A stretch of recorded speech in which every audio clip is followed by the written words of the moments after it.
We were negotiating, and the guy came from Toronto. And they always threatened us about closing the plants. Before negotiations, I had called the executive. See, we had shares. If you were there 15 years, you got 15 shares. So we used to get a notification when they had their board meeting in San Francisco. So I had gotten this notification, and I called the executive and I said, what do you folks think if I went to San Francisco to this board meeting? And I said, I will find out if they're going to close the plant.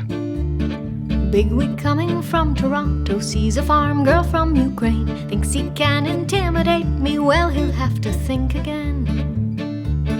Every year he says we're closing, every year I call his bluff, every year he's crying poorer, so I thought enough's enough. I too own shares in this company. To myself I said I'll go and see.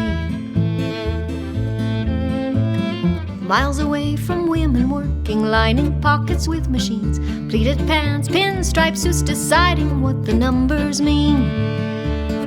Hearty handshakes in the boardroom, dividends just divine. Another year of tidy profits with a healthy bottom line.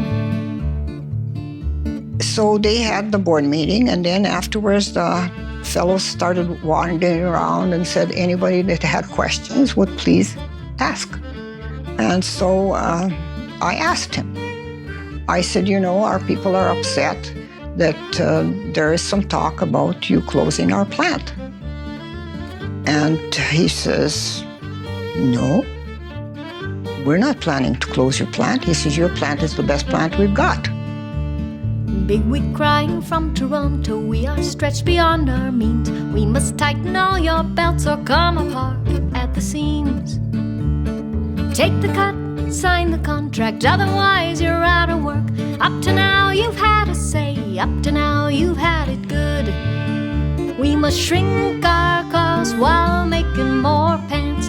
To raise your wage means dropping our plants. So we came back and we sat with that and we started negotiating. And he says to me, you know, this is what I got to offer, and if you don't take it, they're going to close the plant. I said, no, hell they are. And he looks at me, you know, and who told you? I said, I got it from the horse's mouth. So I said, you can take your junk and go back home where you came from. And I said, come back with something that you're going to offer us. And he did.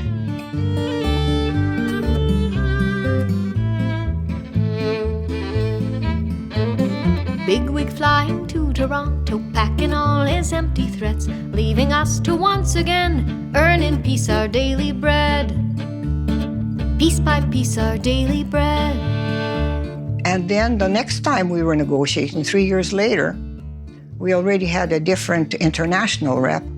And so this guy came, and in Ontario, they had a completely different contract. You know, everything was rewritten in it. So I picked it up and I looked at it and I flipped through it and I threw it at him like that. And I said, you take that back and go back where you came from. I said, we didn't come here to rewrite our agreement. We came here to negotiate.